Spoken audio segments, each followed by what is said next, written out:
It's been medicine in Jamaica. It's been medicine in other parts of the world. It's been medicine for a long time. And we let stigma and stereotypes and a media spin targeted towards immigrants and black folks and material science back in the 20s and the 30s drive us to where we are now with how we view and how people of color, especially black folks, view the plant. There is no doubt that medical marijuana can help people.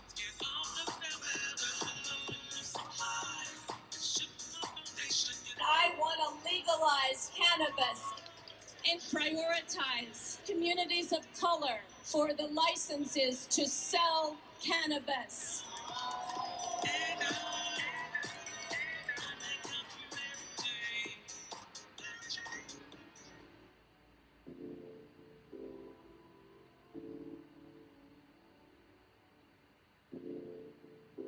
I would say how I deal with stigma is this. I just tell my story.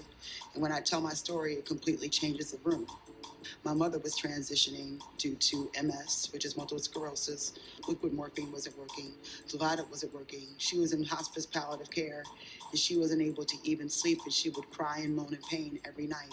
And I was pretty much giving her cannabis to help her die without pain. The dopest thing to me about being in the cannabis industry is being able to help so many people. I think a lot of people forget that people genuinely use cannabis for to have a better quality of life.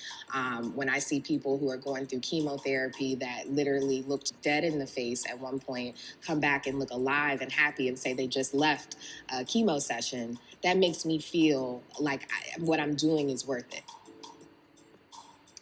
I am Melinda Toussaint. I am a co-owner with MariCare Wellness, and I'm a family nurse practitioner.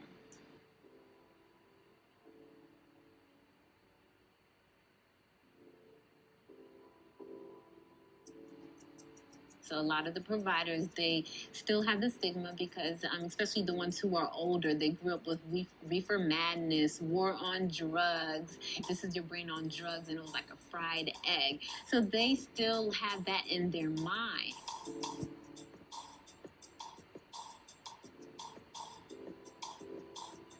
People understand the trajectory of this industry. They get it is already a multi-billion-dollar industry. From the perspective of being a patient and a consumer, which I am, they don't understand that. And that's the part of the stigma that I've been trying to erase. I'm a 2-time cancer survivor. Cannabis has helped me in so many ways, and not just THC, but combinations of CBD and THC, and also high doses of CBD, because chemotherapy and antibody treatments ravages your body. Radiation burns your chest, so you need that relief. And if I did not have cannabis as something that I could turn to, I just don't know how I would have made it out entirely. Yeah, I mean, we get around 80 or so patients a day.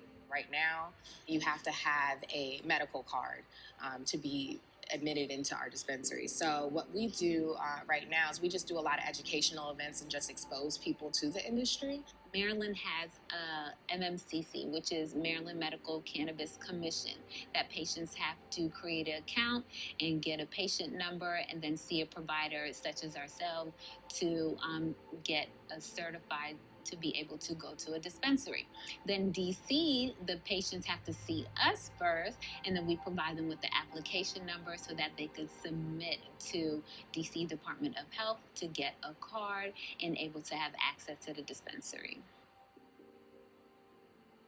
When patients are certified, they're able to go to a dispensary, a medical cannabis dispensary, and able to get cannabis products that has been tested and effective for their condition. I don't care what we call it for this conversation. Cannabis, loud, weed, good, whatever. Marijuana, we're grossly affected by that.